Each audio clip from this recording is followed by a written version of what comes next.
नमस्कार, मैं अभिनय आकाश और आप देखना शुरू कर चुके हैं प्रभात साक्षी का special show yes my Lord. Supreme court से लेकर लोअर कोर्ट तक के वीकली राउंडअप में इस सप्ताह कानूनी खबरों के लिहाज से काफी गहमागहमी वाला रहा। सुशांत सिंह राजपूत केस में 36 आरोपियों में से आखिरी को भी बॉम्बे हाई कोर्ट से जमानत मिल गई। सुप्रीम कोर्ट ने पंजाब के राज्यपाल को क्यों कहा आप आग से खेल रहे हैं। दिल्ली में बढ़ते प्रदूषण को लेकर सुप्रीम कोर्ट ने दिल्ली सरकार को फटकार लगाई है। यूपी का 11 साल का लड़का अपनी ही हत्या के मुकदमे में सुप्रीम कोर्ट में पेश हो गया। इस सप्ताह यानी 6 नवंबर से 11 नवंबर 2023 तक क्या कुछ हुआ, कोर्ट के कुछ खास ऑर्डर, जजमेंट और टिप्पणियों का वीकली राउंडअप आपके सामने लेकर आए। कुल मिलाकर कहें तो आपको इस सप्ताह होने वाले भारत के विभिन्न न्यायालयों की मुख्य खबरों के बारे में बताएंगे। पंजाब पर सुप्रीम कोर्ट ने कहा गवर्नर सत्र पर शक जता बिल नहीं रोक सकते। पंजाब के गवर्नर और सरकार के बीच टकराव पर सुप्रीम कोर्ट ने कहा कि संसदीय लोकतंत्र में शक्ति चुने हुए प्रतिनिधि के पास है। गवर्नर सिर्फ राष्ट्रपति के नामित प्रतिनिधि हैं, वो राज्य में नाम के लिए हेड हैं। उनके पास यह विकल्प नहीं है कि वो विधानसभा सत्र पर संदेह जताकर बिलों को मंजूरी रोक दें। Chief justice D Y Chandrachud ने फैसले में कहा कि पंजाब विधानसभा का जून के सत्र वैध है। स्पीकर को विधानसभा का अभिभावक माना गया है। यह उनका अधिकार था कि वह सत्र को मार्च में स्थगित कर सकते हैं, दोबारा जून में बुला सकते हैं। बेंच ने कहा राज्यपाल आग से खेल रहे हैं, 4 बिलों को अपने पास रखा हुआ है। आप यह बात कैसे कह सकते हैं कि जो बिल सदन में पास हो चुका है उस पर मंजूरी नहीं देंगे। यह कहते हुए सत्र अवैध था। प्रदूषण पर लॉन्ग टर्म प्लान लाएं।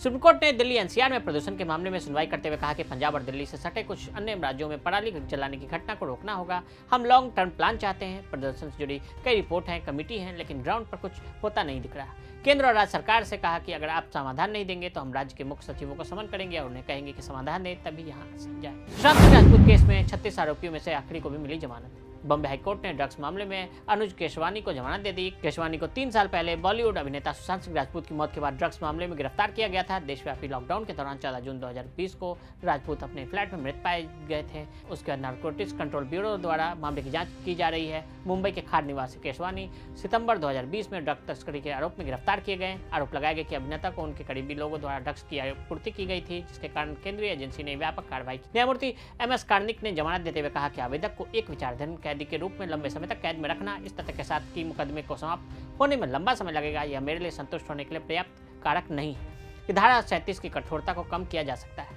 यूपी का 11 साल का लड़का अपनी ही हत्या के मुकदमे में सुप्रीम कोर्ट में हुआ पेश। एक 11 वर्षीय लड़का अपनी ही हत्या के मुकदमे के दौरान खुद को जीवित साबित करने के लिए सुप्रीम कोर्ट की बेंच के सामने पेश हुआ। टाइम्स ऑफ इंडिया की रिपोर्ट के मुताबिक जिस लड़के को पीड़ित माना जा रहा था उसने डिवीजन बेंच को बताया कि हत्या का मामला झूठा था। उत्तर प्रदेश के पीलीभीत के 11 वर्षीय लड़के अभय कुमार ने शीर्ष अदालत को बताया कि उसके पिता ने उसके दादा और चाचाओं को फर्जी हत्या के मामले में झूठा फंसाया। सुप्रीम कोर्ट ने याचिका स्वीकार करते हुए कहा कि अगले आदेश तक याचिकाकर्ता के खिलाफ कोई दंडात्मक कदम नहीं उठाया जाएगा। इस मामले में राज्य सरकार पीलीभीत MP और न्यूरिया पुलिस स्टेशन के हाउस अधिकारी को भी नोटिस जारी किया। लड़के के वकील कुलदीप जौहरी ने राष्ट्रीय दैनिक को बताया कि अभय 2013 से अपने नाना के साथ रह रहा था, क्योंकि उसके पिता ने अधिक दहेज के लिए उसकी मां को बेरहमी से पीटा था। मनीष कश्यप को राहत, कोर्ट से मिली जमानत। बिहार के यूट्यूबर मनीष कश्यप को बड़ी राहत मिली। मद्रास हाई कोर्ट की मुद्रा पीठ ने मनीष के खिलाफ राष्ट्रीय सुरक्षा अधिनियम के आरोपों को खारिज कर दिया, साथ ही जमानत भी दे दी। कश्यप पर अपने यूट्यूब चैनल पर तमिलनाडु के बिहारी प्रवासी श्रमिकों की पिटाई की फर्जी वीडियो चलाने का आरोप लगा था। मनीष ने कहा था कि एक दिन हम सरकार बनाएंगे और बताएंगे कैसे सरकार चलती है। उन्होंने यह भी कहा कि मुझे झुकाने का प्रयास किया गया, लेकिन मैं फौजी का बेटा हूँ, चारा चोर नहीं, इन लोगों के आगे झुकूंगा नहीं। तो आज हमने आपको कानूनी दुनिया से जुड़ी खबरों के बारे में बताया। आज के लिए दे इजाजत। ऐसी रिपोर्ट्स को देखने के लिए देखते रहें प्रभात साक्षी। अगर आप भी लेना चाहते हैं देश दुनिया की तमाम जानकारी तो आज ही सब्सक्राइब करें हमारे चैनल को। साथ ही नीचे दिए बेल आइकन को जरूर दबाएं ताकि हर अपडेट आप तक पहुंच सके।